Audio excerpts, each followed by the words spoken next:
ये देखो सत मानो, ये चल रहा था ना भी बंधन का कारण क्या है, बंधन खोजें उसको, है ना। बाहर से तो किसी ने नहीं बांध रखा रस्सी से या किसी जंजीर वगैरह से, हम बंधे पड़े हैं। तो कैसे बंधे पड़े हैं, हम अपने मन से बंधे पड़े हैं।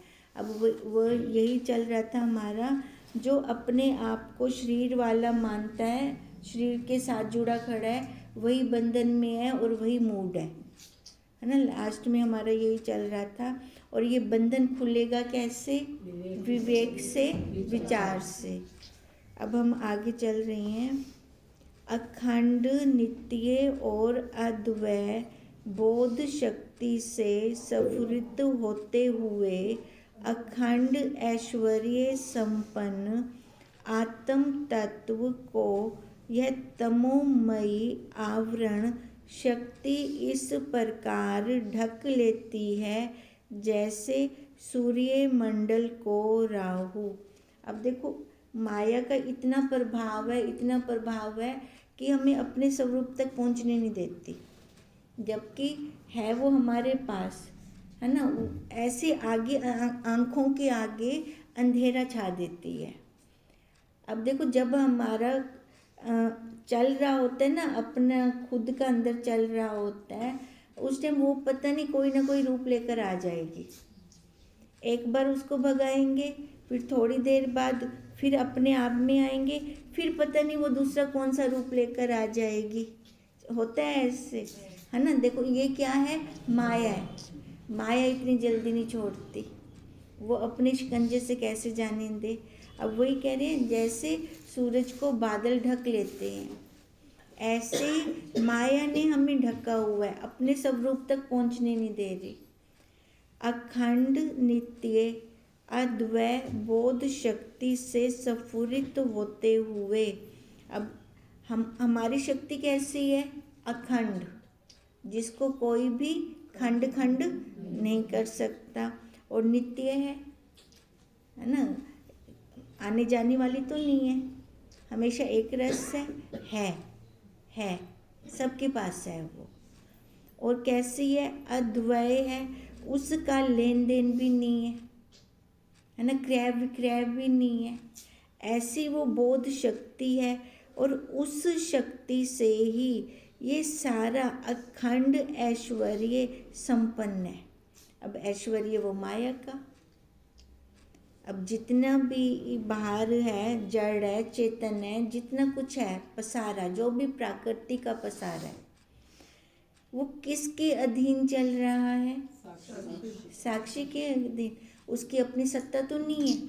अब कहते हैं ये माया सारी उसके अधीन चल रही है, और ये भी अखंड है, कंटिन्यू चल रही है ये भी, है ना, दोनों साथ साथ चल रही हैं।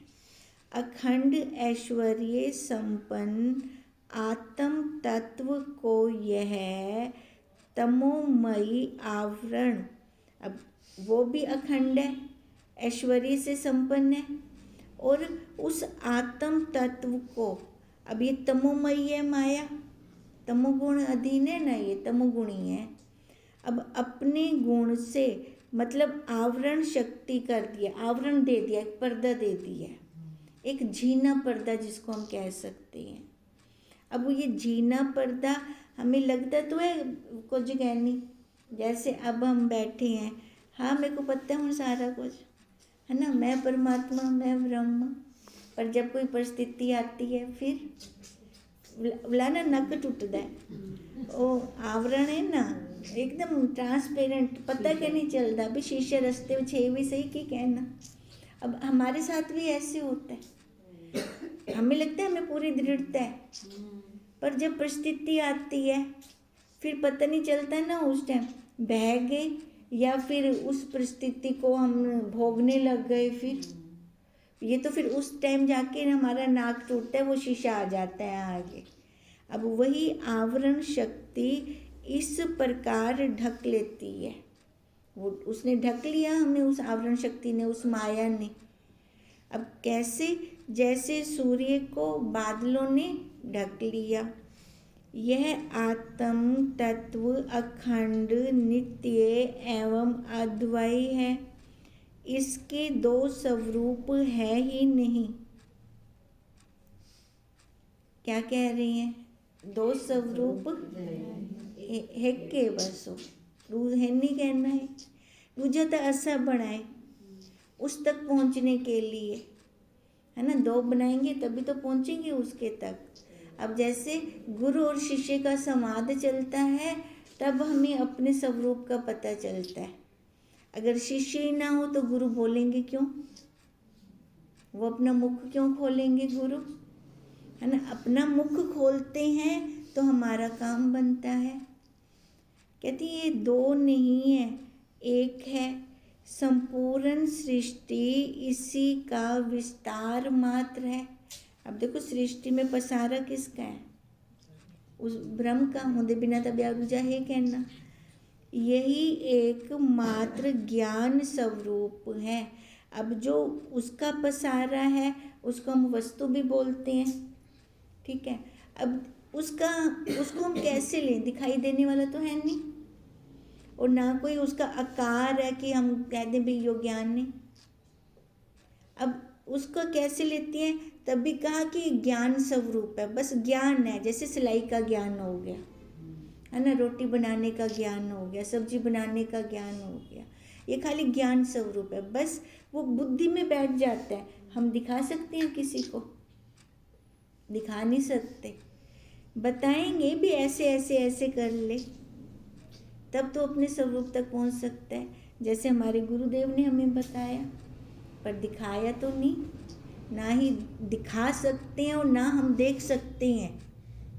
अब तभी कहा कि ये ज्ञान स्वरूप है तथा अखंड ऐश्वर्य संपन्न है। इसका ऐश्वर्य भी खंड खंड नहीं हो सकता, इसको कोई तोड़ नहीं सकता है।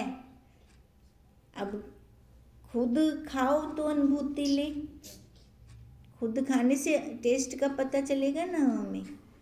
जिसका ऐश्वर्य ना कभी नष्ट होता है, ना धूमिल होता है, ना विकार को ही प्राप्त होता है, किंतु इस मनुष्य को तमोमयी आवरण शक्ति इस प्रकार ढक लेती है जैसे सूर्य मंडल को ग्रहण के समय राहु की छाया ढक लेती है। देखो ये शक्ति खंड खंड नहीं हो सकती, वो है बस। अब इसको देखो मनुष्य, अब इसकी अनुभूति हम मनुष्य शरीर में लेते हैं, किसी और आकार में ले सकते हैं? नहीं। अब मनुष्य शरीर को ही वो माया, तमोमयी, तमोगुण वाली माया ढक लेती है। वो भी तो अपने पूर्ण बल पे है, इतनी जल्दी जल्दी छोड़ती है माया। इन्हें अपने चुंगल तो शिकार क्यों बना दे इससे। कहते हैं वो अपने आवरण से ढक लेती है। कैसे ढकती है? जैसे सूर्य को ग्रहण, छाया आ जाती ना सूर्य के ऊपर, ग्रहण लगता है तो राहु की छाया ढक लेती है। इस तमोगुणी शक्ति के कारण ही मनुष्य इसके प्रत्यक्ष दर्शन नहीं कर सकता। अब वास्तव में हम हैं तो ब्रह्म। अब ब्रह्म होते हुए भी हम अपने आप को नहीं जान पा रहे। कारण क्या है? हाँ, शरीर को मैं समझे है ना। और यो मैं जड़ा समझे है, यो मैं वो माया ही है ना, तमोगुणी माया है। अब उन्हें अपना आवरण पा दिते, भटका दिते। वो जैसे वो जादूगर तमाशा नहीं दिखाता, हम ऐसे देखते हैं, हाँ दूरबीन से देखते हैं। बच्चों को तो वो सत्य लग रहा होता है, पर बच्चों को तो, बड़ों को तो समझ होती है ना भी ये सत्य नहीं है। अब ऐसी माया ने हमें ढक रखा है, हमें ये नश्वर संसार सत्य लग रहा है। हमारे ऋषियों को, मुनियों को, हमारे गुरुदेव को पता है भी ये सत्य कहनी, एक खाली खेल तमाशा चल रहा है। अब खेल तमाशा ही तो चल रहा है, ये शरीर को सत्य मानना, और क्या है। रोज हमारी प्रारब्ध का पेज खुल रहा है। अगर बुद्धि के अंदर दृढ़ता है तो हम देखने वाले बनेंगे इसको। अब देख देख कर ही तो पास से करते जाएंगे ना। अगर बुद्धि के अंदर हमेशा ये याद रहता है हमें तो कि ये मेरी प्रारब्ध है, रोज नया पेज खुल रहा है, वो चल रहा है, मैं देख रहा हूँ। अगर ये याद रहता है तो किसी भी परिस्थिति में रुकेंगे नहीं। वो तब क्या समझ में होगा बुद्धि के अंदर, कर्म है ना हमारे, कर्मों का भुगतान कौन करेगा।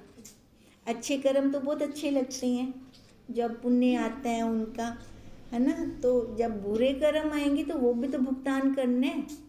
तो अगर यही समझ है बुद्धि के अंदर, मैं देख रहा हूँ अच्छे कर्म भी बुरे कर्म भी, फिर हम कहीं रुकेंगे ही नहीं। ना प्रसन्नता में फंसेंगे, ना दुख के अंदर रोएंगे। पर ये समझ होगी तब, नहीं तो ये क्या है, माया ने आच्छादित कर रखा है सारा। इस तमोगुणी शक्ति के कारण ही मनुष्य इसके प्रत्यक्ष दर्शन नहीं कर सकता। तभी तो हमें वो ब्रह्म दिखाई नहीं देता जो हम हैं वास्तव में, वो हम नहीं देख पा रहे। ऐसा क्या देख दूं, कहती धियां मैं, कहती माँ मैं, कहती पत्नियां मैं, कितने लेबल ऊपर चिपका रखे हैं हमने ऊपर। अब ये चिपकाए हैं क्यों, वो तमोगुणी शक्ति के कारण। वो कैसे छोड़े हमें। पर तभी कहा कि ये पुरुषार्थ करना पड़ेगा।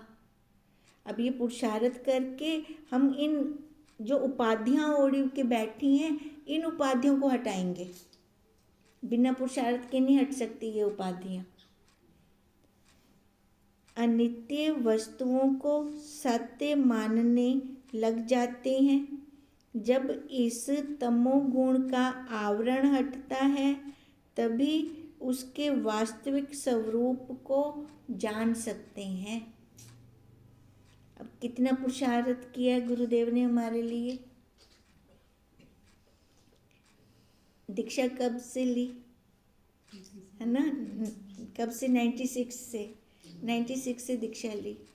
अब देखो उसके बाद बैठते बैठते बैठते बैठते बैठते अब जाके लगता है भी हाँ सारा नश्वर है। कितने साल हो गए न, कितने साल हो गए हमें। फिर देख लो 30 साल अब जाके, जबकि करना कुछ भी नहीं है। कोई खुदाई क्या नहीं करनी, कोई पहाड़ क्या नहीं तोड़ना, कोई मकान क्या नहीं खड़ा करना। खाली करना क्या है, खाली अपने मन से भाव हटाने हैं।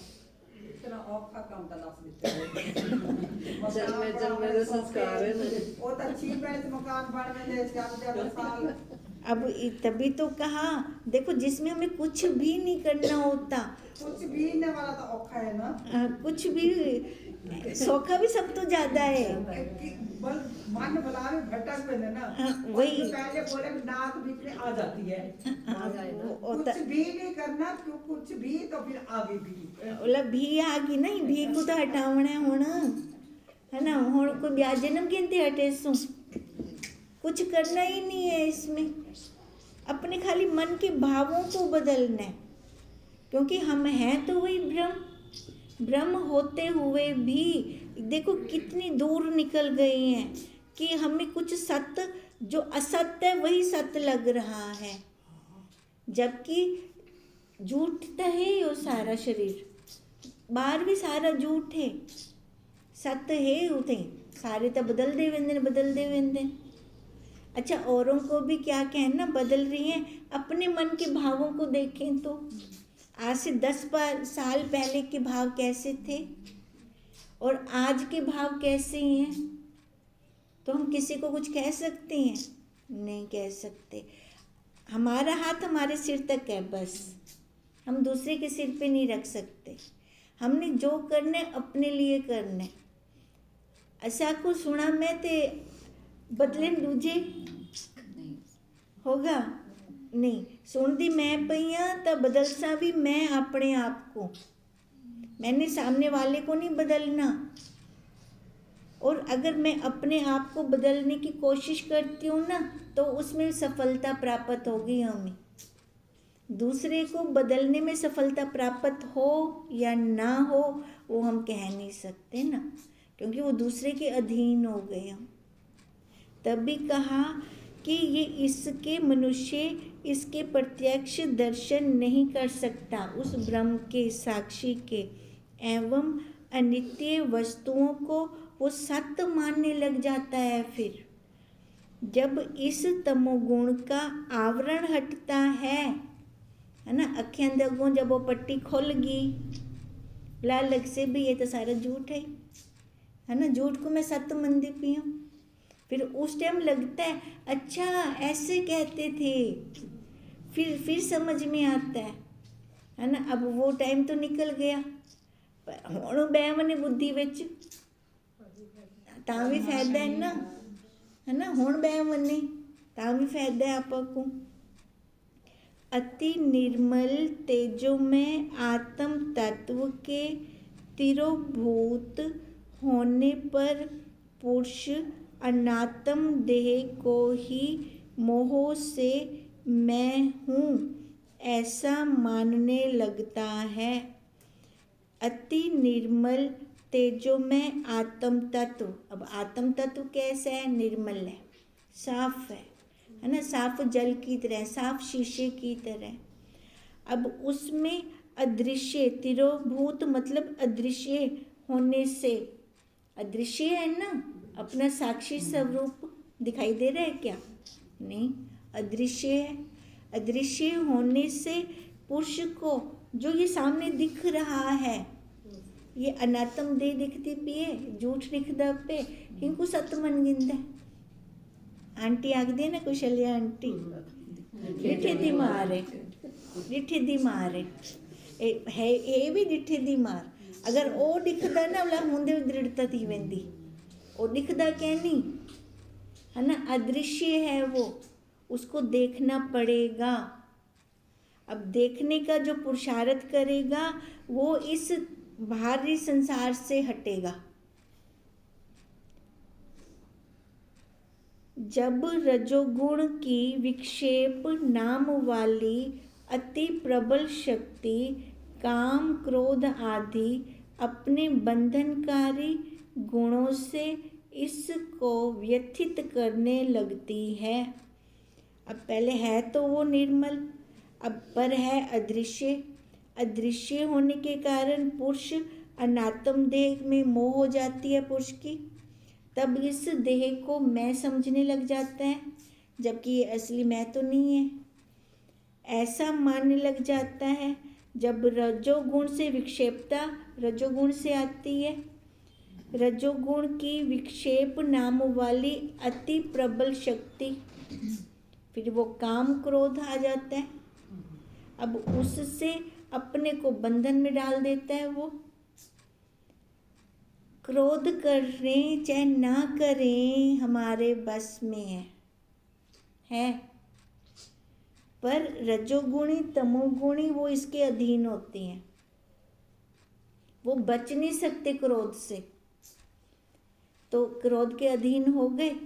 अब क्रोध के अधीन होने के कारण अपने आप को बंधन में डाल देते हैं, बंधन में डालकर व्यथित होते हैं। फिर देखो, अब एक गुस्सा कर रहा है, क्रोध आएगा तो सामने वाले पे आएगा, अपने ऊपर तो नहीं आता कभी भी किसी को क्रोध। अब सामने वाले पे वो क्रोधित हो रहा है, तो पहले तो अंदर खुद जलदा पे, हुण सामने वाली दी मर्जी है करे ना करे, हम दे क्रोध नालों व्यथित थीवे या ना थीवे, सामने वाला तो स्वतंत्र है ना।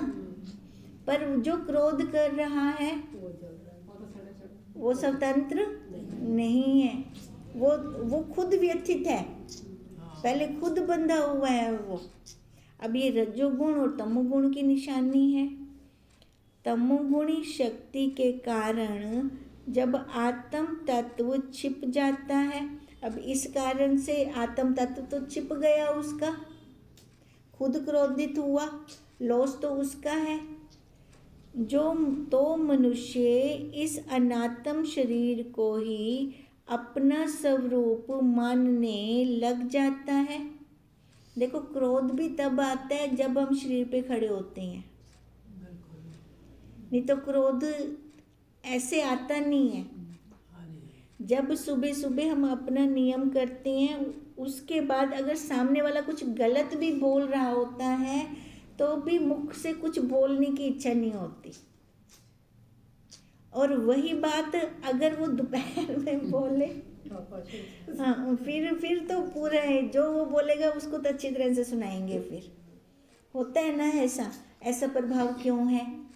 शरीर पे बैठ के सारा कुछ अच्छा बोलेगा नहीं बोलेगा, सारा शरीर पे बैठ के है ना, उसमें तो है नहीं कुछ भी। उसमें तो कुछ नहीं है, शरीर पे बैठ के है। देखो ये हमारी चल रही है, गुणों की बात चल रही है ना। सुबह हमारा सतोगुण हावी होता है, शरीर पे बैठ, हाँ, सतोगुण हावी होता है सुबह हमारा। सतोगुण में हमें कुछ भी बोलने की इच्छा नहीं होती।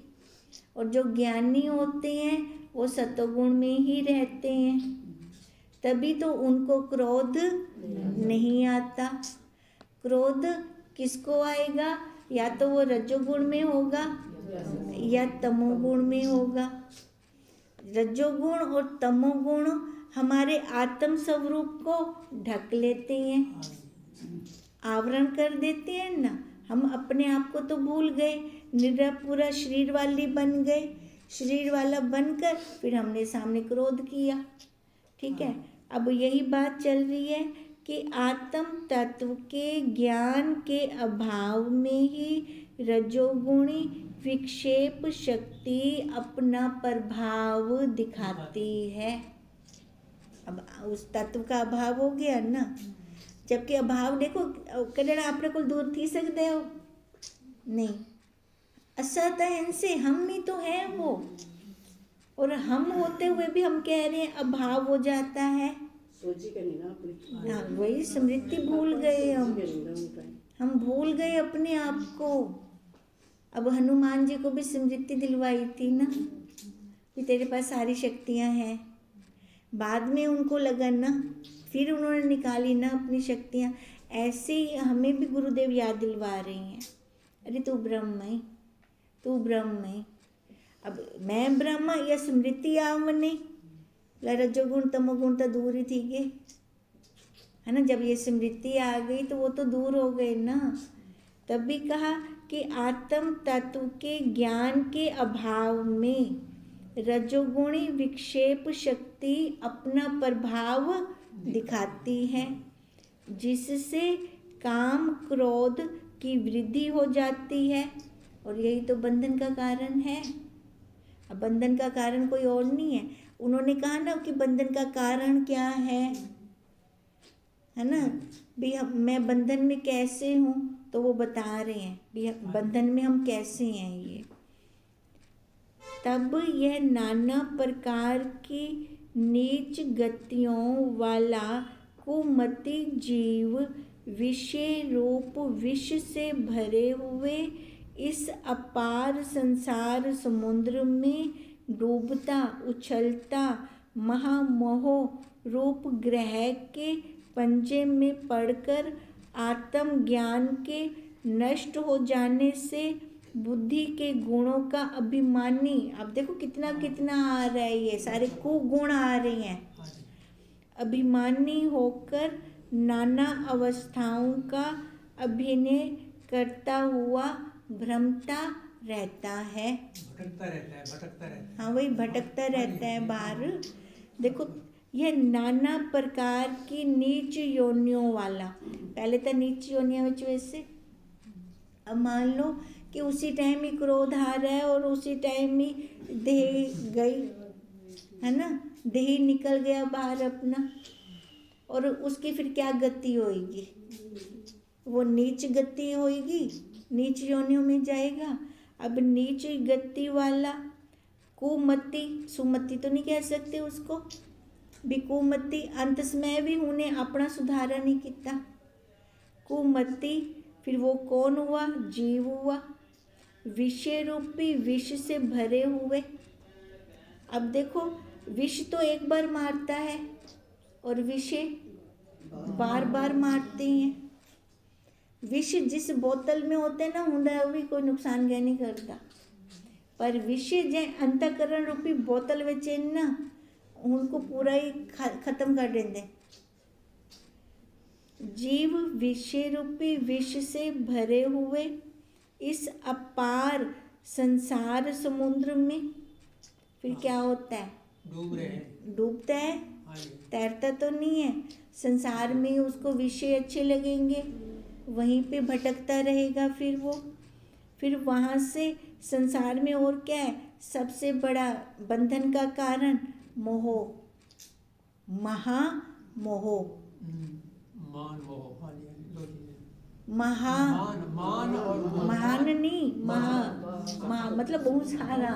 मान भी। हाँ, बहुत सारा मोह। हाँ, हाँ। ठीक है, मोह बंधन का कारण है सबसे बड़ा। अब मोह खाली बच्चों में हो अकेला ये नहीं है। मोह बथेरी चीजों में होता है। मोह की वैरायटियां बहुत हैं। धन में हो गया, घर में हो गया, कोठी में हो गया, बड़ी गाड़ियों में हो गया। मोह के बंधन बहुत हैं। पता नहीं कहाँ कहाँ पे मोह है जीव का। मोह रूप। अब ये मोह क्या है? मगरमच्छ है। अब इसके पंजे से कैसे निकले? पंजे में पड़कर आत्मज्ञान नष्ट हो जाता है। मोह मगरमच्छ के पंजे से बाहर निकला जा सकता है? नहीं। फिर वो कहने का क्या मतलब है? उसका आत्मज्ञान जो खुद ब्रह्म है, साक्षी है, होते हुए भी वो एक संसारी तुच्छ जीव बन गया। वो उसका आत्मज्ञान नष्ट हो जाने से बुद्धि गई, पशु बना।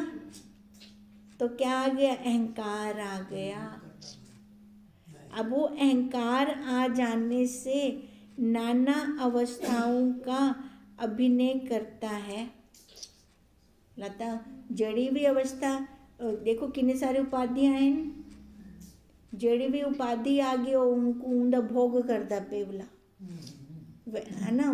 पति आया तो पत्नी बनी खड़ा है ना, माँ बनया होए। अब जो आया वो बन गया। अब बनेगा तो मरेगा, मरता है फिर भटकता है संसार के अंदर।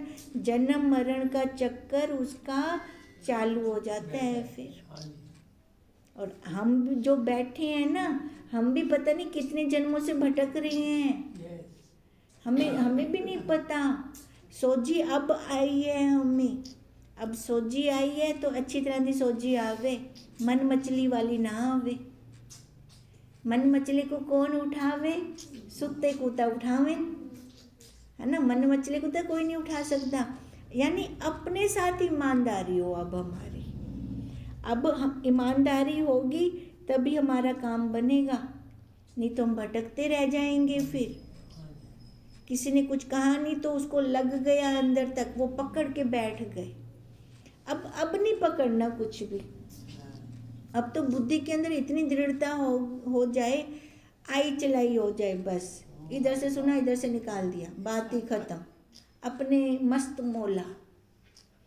मौला बनकर ही हमारा काम हो सकता है, नहीं तो हमारा काम नहीं होगा।